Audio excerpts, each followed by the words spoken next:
ദൈവത്തിന് സ്തോത്രം.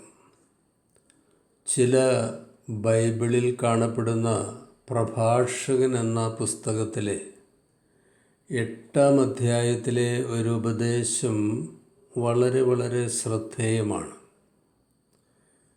എല്ലാവരോടും എല്ലാം തുറന്നു പറയരുത്. അത് നിങ്ങളുടെ സന്തോഷം നഷ്ടപ്പെടുത്തിയേക്കാം. അധ്വാനിച്ച് നേടുന്ന പണം നിക്ഷേപിക്കുന്നതിന് മുമ്പ് ബാങ്കും പ്രോജക്റ്റും കെട്ടുറപ്പുള്ളതാണോ എന്ന് വിവേകികൾ അന്വേഷിച്ച് വിലയിരുത്തും. അല്ലെങ്കിൽ നിക്ഷേപങ്ങളെല്ലാം നഷ്ടപ്പെടും. നമ്മുടെ രഹസ്യങ്ങളും സ്വകാര്യതയും മറ്റുള്ളവരുമായി പങ്കുവയ്ക്കുന്നതിന് മുമ്പ് അവർ രഹസ്യങ്ങൾ സൂക്ഷിക്കുന്നതിൽ വിശ്വസ്തരും പക്വതയും സമഗ്രതയുമുള്ളവരാണോ എന്ന് തീർച്ചയായും വിലയിരുത്തണം. സ്വഭാവത്തിൽ സെൻസറിങ്ങും കൺട്രോളുമില്ലാത്തവരുമായി രഹസ്യങ്ങൾ പങ്കുവച്ചാൽ നിമിഷങ്ങൾക്കകം അത് നാട്ടിലാകെ പാട്ടാകും. എല്ലാവരോടും എല്ലാം തുറന്നു പറയരുത്. അത് നിങ്ങളുടെ സന്തോഷം നഷ്ടപ്പെടുത്തിയേക്കാം. മനസ്സമാധാനത്തിനും വൈകാരിക പിന്തുണയ്ക്കും ഒക്കെ വേണ്ടി നമ്മുടെ ജീവിതത്തിലെ നിർഭാഗ്യകരമായ വീഴ്ചകളും അബദ്ധങ്ങളും പരാജയങ്ങളും നഷ്ടങ്ങളുമൊക്കെ അവിശ്വസ്തരുമായി പങ്കുവെക്കുന്നത് വളരെ അപകടമാണ്. നമ്മുടെ വ്യക്തിത്വത്തിലെ ബലഹീനതകളുടെ വാതിലിലൂടെ അവർ അകത്ത് കടന്ന് ഭീഷണിപ്പെടുത്താനും രഹസ്യങ്ങൾ ദുരുപയോഗപ്പെടുത്താനും ബ്ലാക്ക് മെയിൽ ചെയ്യാനുമൊക്കെ അത് കാരണമാകും. അത്രയും ക്രൂരമായി എല്ലാവരും പ്രവർത്തിച്ചില്ലെങ്കിലും ദുർബലരും വിഡ്ഢികളും പ്രതികരണശേഷിയില്ലാത്തവരുമായി നമ്മളെ കാണാനും ഓവർ റൂൾ ചെയ്യാനുമൊക്കെ നമ്മുടെ ബലഹീനതകളെ പലരും ദുരുപയോഗപ്പെടുത്തും. എല്ലാവരോടും എല്ലാം തുറന്നു പറയരുത്. അത് നിങ്ങളുടെ സന്തോഷം നഷ്ടപ്പെടുത്തിയേക്കാം. സ്വന്തം ആത്മീയ അനുഭവങ്ങളും നമ്മളെത്തിച്ചേർന്ന ദൈവബന്ധത്തിൻ്റെ തലങ്ങളും മറ്റുള്ളവരെ പറഞ്ഞ് മനസ്സിലാക്കാൻ ശ്രമിക്കുന്നത് നിഷ്പ്രയോജനമാണ്. നിങ്ങളുടെ ദൈവാനുഭവം നിങ്ങളുടെ സ്വകാര്യ പാതയാണ്. പറഞ്ഞു മനസ്സിലാക്കാൻ പറ്റാത്ത ജൈവപരമായ അനുഭവങ്ങളാണ്. മറിയാമിനെ പോലെ അതൊക്കെ ഉള്ളിൽ സംഗ്രഹിച്ച് ആത്മസായുജ്യവും ആനന്ദവും ആത്മഹർഷവും അനുഭവിക്കാനുള്ളതാണ്. പൗലോസ് അപ്പോസ്തലൻ 3-ാം സ്വർഗത്തോളം പറുദീസയോളം എടുക്കപ്പെട്ടെന്നും മനുഷ്യന് ഉച്ചരിക്കാൻ പാടില്ലാത്തതും പറഞ്ഞുകൂടാത്തതുമായ വാക്കുകളെ കേട്ടു എന്നും 2 കൊരിന്ത്യർ 12-ാം അധ്യായത്തിൽ പരാമർശിക്കുന്നുണ്ട്. എന്നാൽ അതിൻ്റെ വിശദാംശങ്ങൾ അദ്ദേഹം വെളിപ്പെടുത്തുന്നില്ല. അത് പൗലോസിൻ്റെ വ്യക്തിപരമായ അനുഭവമാണ്.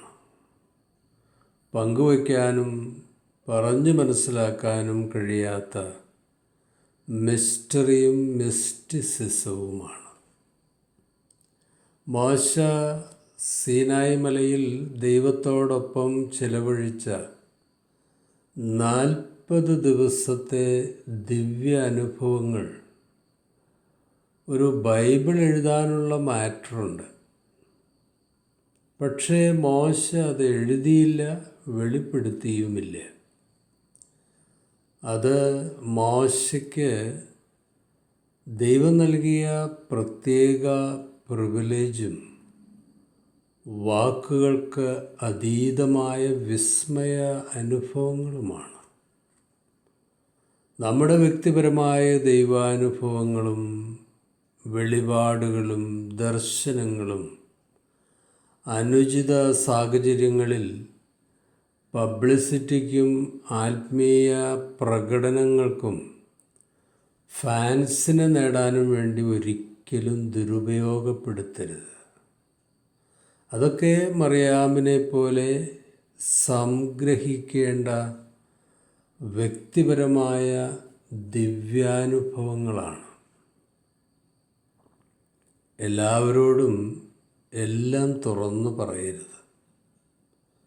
അത് നിങ്ങളുടെ സന്തോഷം നഷ്ടപ്പെടുത്തിയേക്കാം. പരിഹാസികൾ, ദൈവനിഷേധികൾ, തിരുവചന വിരോധികൾ, സിനിക്കുകൾ തുടങ്ങിയവരുമായി തിരുവചനം പങ്കുവയ്ക്കുമ്പോൾ നമ്മുടെ വിവേചന അധികാരം ഉപയോഗിക്കാൻ കർത്താവ് നമുക്ക് സ്വാതന്ത്ര്യം തന്നിട്ടുണ്ട്. മത്തായി 7:6 വിശുദ്ധമായത് നായ്ക്കൾക്ക് കൊടുക്കരുത്. നിങ്ങളുടെ മുത്തുകളെ പന്നികളുടെ മുമ്പിൽ ഇടുകയുമരുത്. അവ കാൽ കൊണ്ട് അവയെ ചവിട്ടുകയും തിരിഞ്ഞ് നിങ്ങളെ ചീന്തിക്കളയുകയും ചെയ്യുവാൻ ഇടവരരുത്.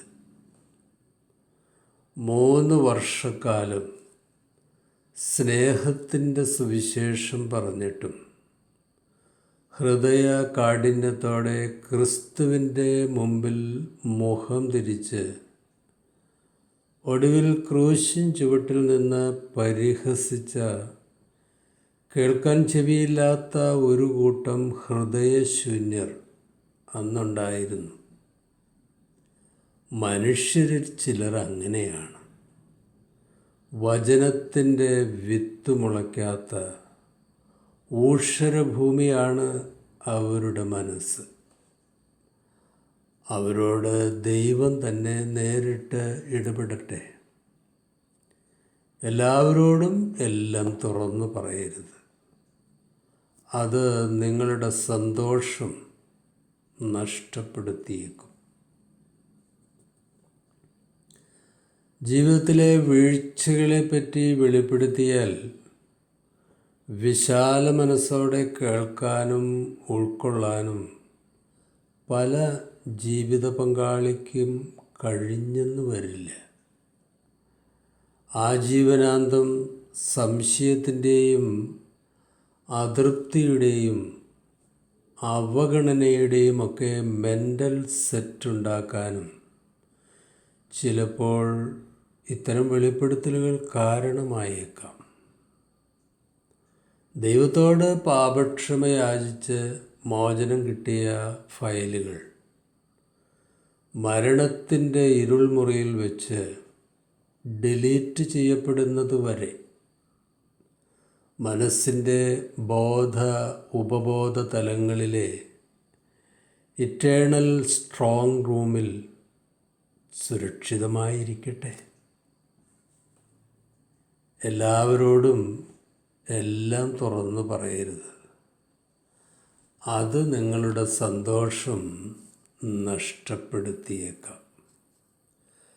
നമ്മുടെ മനസ്സിൻ്റെ ഐഡിയും പാസ്വേഡും ചോദിച്ച് മീഡിയയിലൂടെ അടുക്കാൻ ശ്രമിക്കുന്നവരെ വളരെ വളരെ സൂക്ഷിക്കണം. അകത്ത് കടക്കാനും അടിമയാക്കാനും കീഴ്പ്പെടുത്താനുമൊക്കെ പല തന്ത്രങ്ങളും അവർ പ്രയോഗിക്കും. യുവ സുഹൃത്തുക്കൾ സൂക്ഷിക്കണം. ക്രിസ്തുവിൻ്റെ വാക്കുകൾ എപ്പോഴും ഓർമ്മയിലുണ്ടായിരിക്കണം. മോഷ്ടിപ്പാനും അറപ്പാനുമല്ലാതെ കള്ളൻ വരുന്നില്ല. യോഹന്നാൻ 10-10 എല്ലാവരോടും എല്ലാം തുറന്നു പറയരുത്. അത് നിങ്ങളുടെ സന്തോഷം നഷ്ടപ്പെടുത്തിയേക്കാം. ചില ജീവിത ദുരന്തങ്ങളുടെ ഫയലുകൾ വികാര സമ്മർദ്ദങ്ങൾ സൃഷ്ടിക്കുമ്പോൾ മെഡിക്കൽ ടീമിൻ്റെ സഹായം നമുക്ക് ആവശ്യമായി വരും. പ്രൊഫഷണൽ ഹെൽപ്പിന് വേണ്ടി രഹസ്യങ്ങൾ വെളിപ്പെടുത്തേണ്ടി വരുമ്പോൾ ഡിഗ്രി മാത്രമല്ല, പ്രൊഫഷണൽ എത്തിക്സും ആത്മവരങ്ങളുമുള്ളവരെ കണ്ടെത്തി സഹായം സ്വീകരിക്കാൻ ഒരിക്കലും മടിക്കരുത്. വിഷലിപ്തമായ മനുഷ്യബന്ധങ്ങൾക്കിടയിൽ മനസ്സ് പങ്കുവയ്ക്കാൻ സങ്കീർത്തനക്കാരുടെ വഴി ശീലിക്കുന്നതാണ് വളരെ സുരക്ഷിതത്വം. ഏതാണ് ആ വഴി? ദുഃഖങ്ങളും നഷ്ടങ്ങളും ആന്തരിക മുറിവുകളും ഭയാശങ്കകളും നഷ്ടബോധങ്ങളുമൊക്കെ സങ്കീർത്തന രചയിതാക്കളായ ദാവീദും സുഹൃത്തുക്കളും നിശബ്ദതയിലിരുന്ന് ദൈവത്തോട് പറയുമായിരുന്നു, ഹൃദയം തുറന്ന് പറയുമായിരുന്നു. അത്തരം മനസ്സ് പങ്കിടലിൻ്റെ വാങ്മയ ചിത്രമാണ് ബൈബിളിലെ സങ്കീർത്തനങ്ങൾ. 6-ാമത്തെ സങ്കീർത്തനം. യഹോവേ, ഞാൻ തളർന്നിരിക്കുന്നു, എന്നോട് കരുണയുണ്ടാകണമേ. യഹോവേ, എൻ്റെ അസ്ഥികൾ ഭ്രമിച്ചിരിക്കുന്നു, എന്നെ സൗഖ്യമാക്കണമേ. എൻ്റെ പ്രാണനും അത്യന്തം ഭ്രമിച്ചിരിക്കുന്നു, നീയോ യഹോവേ എത്രത്തോളം. യഹോവേ, തിരിഞ്ഞ് എൻ്റെ പ്രാണനെ വിടുവിക്കണമേ. നിൻ്റെ കാരുണ്യ നിമിത്തം എന്നെ രക്ഷിക്കണമേ. എൻ്റെ ഞരക്കം കൊണ്ട് ഞാൻ തകർന്നിരിക്കുന്നു യഹോവേ. രാത്രി മുഴുവനും എൻ്റെ കിടക്കയെ ഒഴുക്കുന്നു. കണ്ണുനീർ കൊണ്ട് ഞാൻ എൻ്റെ കട്ടിലിനെ നനയ്ക്കുന്നു. ദുഃഖം കൊണ്ട് എൻ്റെ കണ്ണ് കുഴിഞ്ഞിരിക്കുന്നു. എൻ്റെ സകല വൈരികളും ഹേതുവായി. ദൈവമേ, ഞാൻ ക്ഷീണിച്ചിരിക്കുന്നു. 32-ാം സങ്കീർത്തനം. ഞാൻ എൻ്റെ പാപം ദൈവമേ നിന്നോടറിയിച്ചു, എൻ്റെ അകൃത്യം മറച്ചതുമില്ല. എൻ്റെ ലംഘനങ്ങളെ യഹോവയോട് ഏറ്റുപറയുമെന്ന് ഞാൻ പറഞ്ഞു. അപ്പോൾ നീ എൻ്റെ പാപത്തിൻ്റെ കുറ്റം ക്ഷമിച്ചു തന്നു. രഹസ്യങ്ങളറിയുന്ന രഹസ്യത്തിലെ പിതാവുമായി മനസ്സ് പങ്കിടുമ്പോൾ ദുഃഖങ്ങളുടെയും പിരിമുറുക്കത്തിൻ്റെയും സാന്ദ്രത കുറയും. സൗഖ്യവും സന്തുലിതാവസ്ഥയും കൈവരും. മനസ്സിൻ്റെ അൾത്താരയിൽ സ്വർഗസ്ഥ പിതാവുമായി ഉള്ളം പങ്കുവയ്ക്കുന്ന ശീലം ദിവസവും തുടരുമ്പോൾ സൗഖ്യത്തിൻ്റെയും സാന്ത്വനത്തിൻ്റെയും സമാധാനത്തിൻ്റെയും ഒക്കെ സ്വർഗീയ അനുഭവങ്ങളിലേക്ക് സൗഖ്യദായകൻ നമ്മളെ കൈപിടിച്ച് നടത്തും. അവൻ നമ്മളോട് കൂടെയുള്ള ഇമ്മാനുവേൽ ദൈവമാണ്. എല്ലാവരോടും എല്ലാം തുറന്നു പറയരുത്. അത് നിങ്ങളുടെ സന്തോഷം നഷ്ടപ്പെടുത്തിയേക്കാം. ശുഭാശംസകളോടെ എ പി ജോർജ് അച്ഛൻ.